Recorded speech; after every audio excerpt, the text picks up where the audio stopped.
Themselves, Rio. Look, you've played in enough games like this. You know that you have to keep your concentration, not for 45 minutes, but for the full 90 minutes, and that's what cost Arsenal in that second half. Yeah, concentration we mentioned at half-time, discipline we mentioned at half-time, and when they came outside, they had neither of those.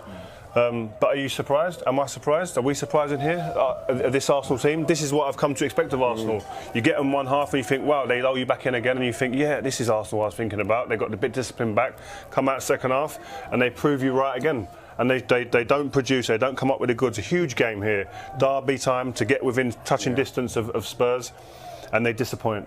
OK, well, as you saw there as well on the mini-table, it means that Tottenham are up to third. For Arsenal, they could be 8 points adrift of the top four by Monday night. Just to let you know, Dagenham and Redbridge are being told a shot comes your way from the Vanarama at 5 o'clock today. We've also got the leaders in the Bundesliga.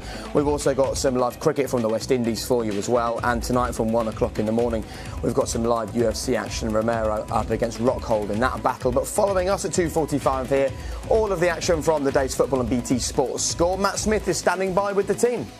Thank you. Thank you. Cheers. Thanks, Harry. 32nd goal of the season, and Arsenal were warned. They were warned in the first half, didn't heed the warning, and he gets the winner. I think everybody's been warned for a few years, to be honest with you, Jake. You know exactly what he's going to bring to the table. His movement is second to none. He's always getting himself in between centre-halves, and nobody really wants to take responsibility and actually get hold of Harry Kane, get like body to body. Don't allow him to get that space. I think Ozil's decision here isn't the right one. To go inside there, he should be staying with Ben Davies, or at least occupying that space, because it gives Davies the time to get his head up, pick out Harry Kane.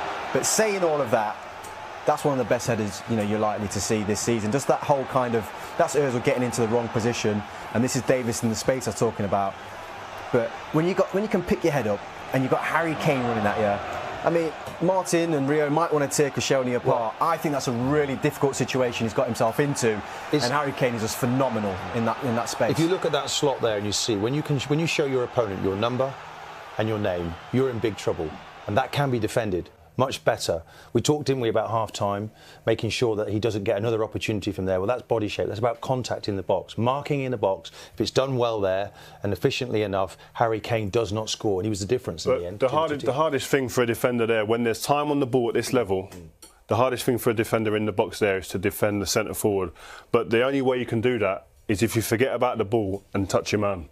If Koscielny then goes first of all and says, where is Harry Kane, gets hold of him, he doesn't lose him, he doesn't show him his number. Right. So does he do anything wrong there, Koscielny? Yeah, his whole body position, he's facing the ball and he can't see Harry Kane, so he's in the wrong straight away, so he doesn't know where Harry Kane's going to run across him or behind him. So, But if he turns his body and actually touches him and sees where he is, it's too late there. Right. He tries to jump, Harry Kane's up a second before him, there's no way he can even get up and defend it. I'd be obsessed with Harry Kane if I was out there today, making sure, bumping him, that he doesn't get a run at the ball, and because he's the difference between the two teams today. You cannot allow him to go and do that. And Arsenal there... I felt like they did that though, Martin. First half they've done it. Mustafi was hitting him, Koscielny was hitting him. It doesn't knock him off his game. But at the start of the second half, it changed big time. And I said during the game to Rio, look, if we were out there together today, I'd be saying, forget about the pressure on the ball. We've got to pick up in the box. We've got to be the one that rescue the team here today. Just the same as a goalkeeper makes a save. I think it's more of a collective issue. I think them having so much time on the ball is an issue. It is an issue, and it makes your two's job an absolute nightmare. It does, and that's why they can look individually bad players.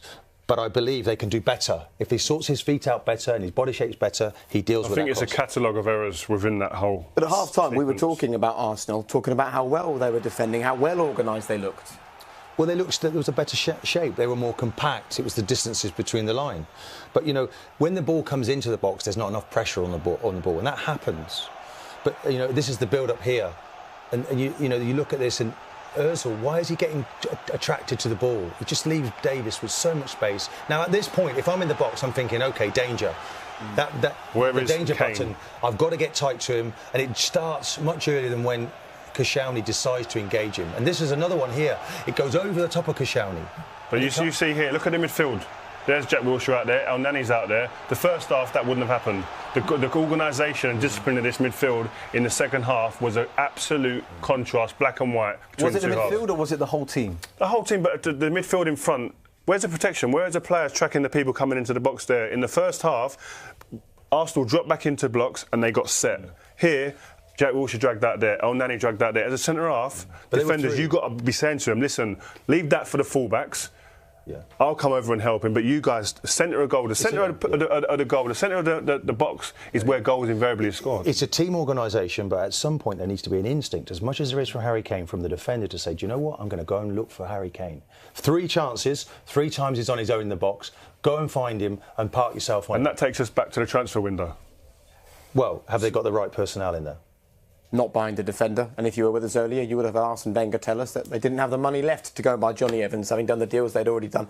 I suppose one of the other issues for Arsenal was that they didn't react when Tottenham started getting these chances, and it was chance after chance for Spurs. And without Petr Cech in goal, you could say it could have been 4 or 5. Should have easily been 4 or 5. Petr Cech, although he made 1 or 2 mistakes himself, he was pivotal to even keeping Arsenal within a chance of getting back into this game. But there was some great link-up play, wasn't there, with all this? And Harry Kane again was instrumental.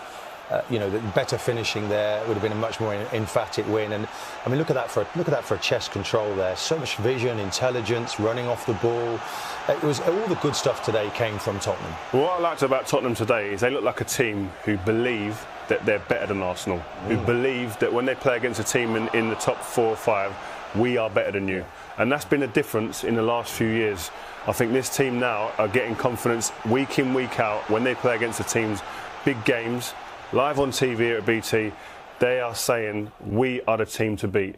And that confidence and that mind shift is a huge thing that Pochettino is instilling in this team. They've put on 3 good shows now, aren't they? Yeah, on telly. back to back. Yeah, well to see what they're about in the Premier League and sitting good now in the Premier League. And big wins here, the likes of Dortmund, Real Madrid, Manchester United, Liverpool, Arsenal. But for all of that, it could have been very different in injury time if Arsenal had a striker who'd come on who was full of confidence. And I think maybe we learned a lot about the mentality of Lacazette. Well, he hasn't scored now in, I think, 13 games. And you look at that, I mean, he paid £45 million for this guy, and he's seriously been affected by Aubameyang's purchase in the transfer window because he's completely outsourced. He hasn't really got the confidence. This is a great run, by the way. How he gets in here, tremendous pace, just hit the target, and he levels it. Is this a guy who's struggling because he scored 1 in 13, or is this a guy who's struggling because he's seen Aubameyang come in the transfer window and he's questioning his own future now? I think it's both, and I think that's the risk that you do take when you sign someone for big money in the summer. Then you go in again in the next window with a big striker like Aubameyang. But we said it before on Facebook Live. It's down to Lacazette to say, I'm here to fight. I think you've got to play me and Aubameyang, or I'm going to be in there somehow. I don't care about Aubameyang, but I'm going to be here because I'm worth my weight in gold. He scored goals in France. He is a good finisher, but don't care who you are, what level you're at, confidence come out of your game, you ain't the same player. In fairness, we're talking about kind of him lacking confidence, and you talk about his goal ratio, fair enough. I mean, he's come on today for the best part of, 8 to 10 minutes in this game. I think he did more than Aubameyang, throughout the whole period of the game. He's made runs, he's created opportunities, albeit he's missed at the big moment. The big moment, he wasn't there to put it in the back of the net. Now, that's not to say he's the wrong option or he's the wrong choice. No, it's just, Aubameyang did nothing in the game. No, he didn't. We built That's him. my point. And if you look at it now, the Europa League is the only way that Arsenal now are going to achieve anything in this season. And it's going to be a long season. And they're going to have to do it the same way that Manchester United did to try and get into the Champions League. And that's the route they're going to have to take. And Wenger's got to find his best 11, his best shape. And who is that? It's very difficult at the moment to pick that best 11. I'm interested in what this Arsenal performance tells you about their mentality and about the quality of the squad that Arsene Wenger's got under him at the moment. It confirms what we all knew before. Inconsistencies and lacking balance within this team. I think we spoke about the transfer window. They had to get a defender in because it's the same old story. I feel like a broken record when I come on here and speak about Arsenal. Lacking concentration, lacking leadership in defence in the central area of the field. They're lacking someone to actually govern that pitch and say to them, "Oi, you stay where you are because you're going to protect us and stop teams getting through us easily." Far too many times they got through the Spurs team got through them, and that's not. You can't just put that down to formations and systems. There's got to be players on there that take responsibility and take pride in keeping clean sheets and being disciplined concentration performances. They haven't got that. So when Wenger goes into the transfer window and buys attacking players, everyone gets up and thinks. Even Martin was doing cartwheels before the game, but the same old problem comes. Well, Spurs were just too good in every single department. And there's no doubt about that. So offensively, it would disappoint Wenger. OK, well, let's get some Spurs reaction then. Mauricio Pochettino is with Des winner today. Yeah, we did. And look, it's been an amazing 10 days for Mauricio and the team and the players. the level of results against the teams that they've been playing against will give them all the confidence that they need moving forward. And now another huge fixture on Tuesday against Juve. Just that little matter of Juve in the Champions League. Gents, thank you very much for your company. You can now get back to being a Bond villain, Martin. I love the out of it, actually. I like a roll neck. Enjoyed that today, really enjoyed it. Thank you. I hope you enjoyed the coverage as well. But the day has only just begun here on BT Sport. We've got live football for you from 5 o'clock. But right now, if you haven't given it a go before, trust me, stick around for BT Sport Score. It's a cracking watch, and it's all in the hands of the excellent Matt Smith. All yours, Matt.